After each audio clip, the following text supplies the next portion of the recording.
Ketua LPPM Universitas Palangkaraya, Dr. Insinyur Evi Veronica MS, resmi menutup kegiatan pembekalan KKN reguler periode 1 Universitas Palangkaraya tahun 2023 secara daring di ruang rapat LPPM Universitas Palangkaraya, tepatnya pada Rabu 14 Juni 2023. Kegiatan pembekalan KKN tersebut sepenuhnya dilaksanakan secara daring selama 3 hari mulai tanggal 12 sampai 14 Juni 2023. Pembekalan KKN ini dibagi dalam beberapa sesi. Hari pertama 7 sesi, hari kedua 6 sesi, dan hari ketiga 1 sesi.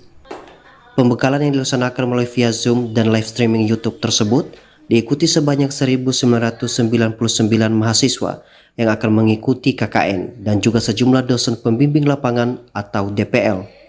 Berdasarkan tema KKN yang diangkat pada periode ini, yakni KKN Membangun Desa, panitia pelaksana menghadirkan sejumlah narasumber yang kompeten di bidangnya untuk menyampaikan materi pembekalan.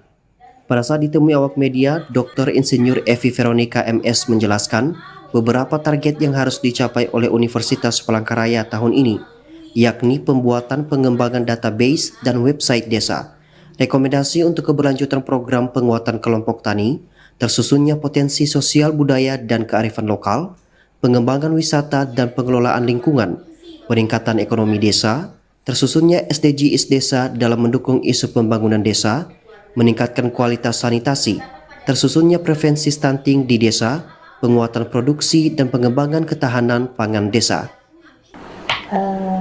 KKN tahun ini diistilahkan dengan KKN reguler periode pertama atau KKN tematik tahun 2023, di mana mahasiswa melaksanakan kegiatan di desa, di kabupaten desa, dan sesuai juga yang sudah masuk di dalam kurikulum mereka, karena KKN ini wajib bagi mahasiswa yang kuliah di Universitas Palangkaraya. Targetnya ada beberapa macam sesuai dengan tema dan subtema, dengan beberapa program kerja yang sudah dipersiapkan oleh panitia dan tim dari KKN di LPPM Universitas Palangkaraya.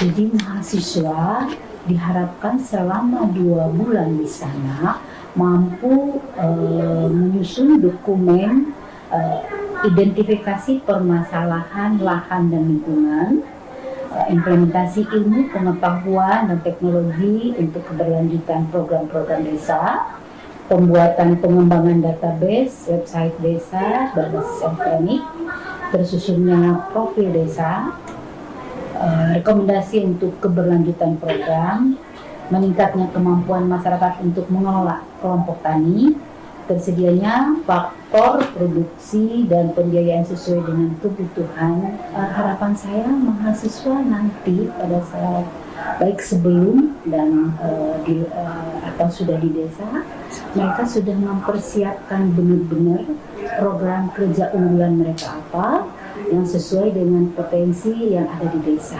sesuai yang sudah diarahkan. Seperti contoh dari Kemendes sudah memberi contoh bagaimana membuka profil desa, apa yang menjadi kebutuhan utama desa, itu sudah kita lihat tadi, mungkin sudah ikut melihat ya bagaimana membuka profilnya, itu di mana yang masih merah, di mana yang harus diperbaiki, itu kelihatan. Jadi kami berharap mahasiswa tidak hanya ke lapangan seperti Pak Kiki bilang seremonial, tetapi mereka benar-benar bermanfaat bagi masyarakat. Ketua LPPM Universitas Palangkaraya tersebut juga menyebutkan bahwasannya lokasi penempatan mahasiswa KKN tahun ini terdiri dari 4 kabupaten, yakni Kabupaten Gunung Mas, Kabupaten Katingan, Kabupaten Kapuas, dan Kabupaten Pulang Pisau. Pihaknya juga telah melakukan survei lokasi dan juga koordinasi dengan pemerintah daerah setempat terkait akomodasi dan dukungan pelaksanaan KKN periode ini. Salah satunya adalah pemerintah Kabupaten Gunung Mas yang menggelontorkan dana 1 juta setiap desa. Hal tersebut disampaikan langsung oleh Wakil Bupati Gunung Mas Efrensia LP Umbing pada saat menyampaikan materi secara langsung kepada peserta KKN pada Selasa kemarin.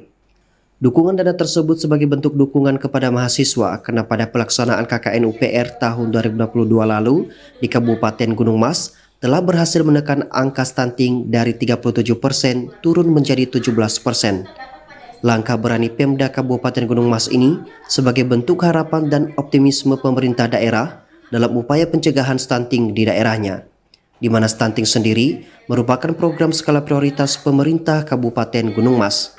Selain itu, pemerintah daerah lain juga memfasilitasi mahasiswa terkait pemondokan atau tempat tinggal mahasiswa KKN nantinya. Lebih lanjut, ia menjelaskan bahwa pada pelaksanaan KKN periode tahun ini, Universitas Palangkaraya memberikan jaminan BPJS Kesehatan, tanggungan uang transportasi, dan pemeriksaan kesehatan secara gratis bagi mahasiswa yang dimulai pada tanggal 29 Mei hingga 5 Juni 2023 lalu di Klinik Universitas Palangkaraya. Kita juga membekali mahasiswa dengan materi terkait dengan sosialisasi bahaya narkoba. Ya, kita kemarin mendatangkan pembicara dari BNN Provinsi. Kemudian kita membekali mahasiswa dengan materi terkait dengan pengelolaan dana desa. Ya, kita mengundang narasumber dari BPKP Provinsi Kalimantan Tengah, perwakilan Provinsi Kalimantan Tengah.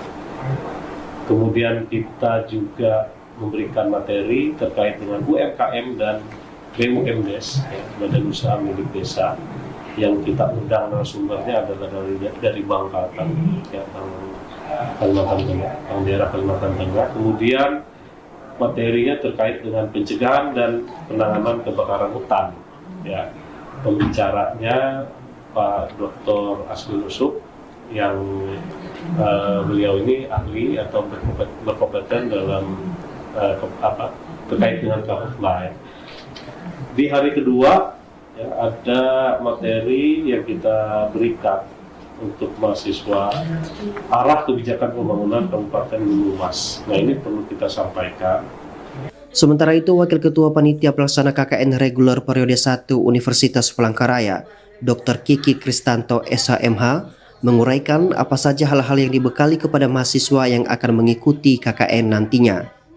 Terima kasih kembali kepada seluruh narasumber, kepada Bapak Ibu DPL, kepada anak-anak mahasiswa supaya mempersiapkan diri, mempersiapkan kesehatan, mempersiapkan apa yang perlu dipersiapkan sebagai bekal selama 2 bulan di desa.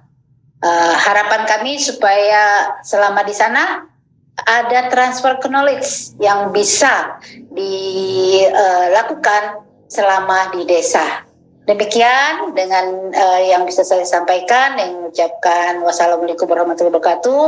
Dengan ini, pada acara kegiatan penutupan, Evi Veronica mengingatkan kepada para mahasiswa dan dosen pembimbing lapangan atau DPL untuk mempersiapkan program bersama yang nantinya akan dilakukan di desa, terutama mendukung program desa setempat dan mengharapkan adanya transfer pengetahuan yang bisa dilakukan. Sementara itu, jadwal keberangkatan masih menunggu informasi selanjutnya. Hal ini dikarenakan menunggu pencairan dana dari Kementerian Keuangan. Dari Kota Palangkaraya, Kalimantan Tengah, tim Jurnal Kampus melaporkan.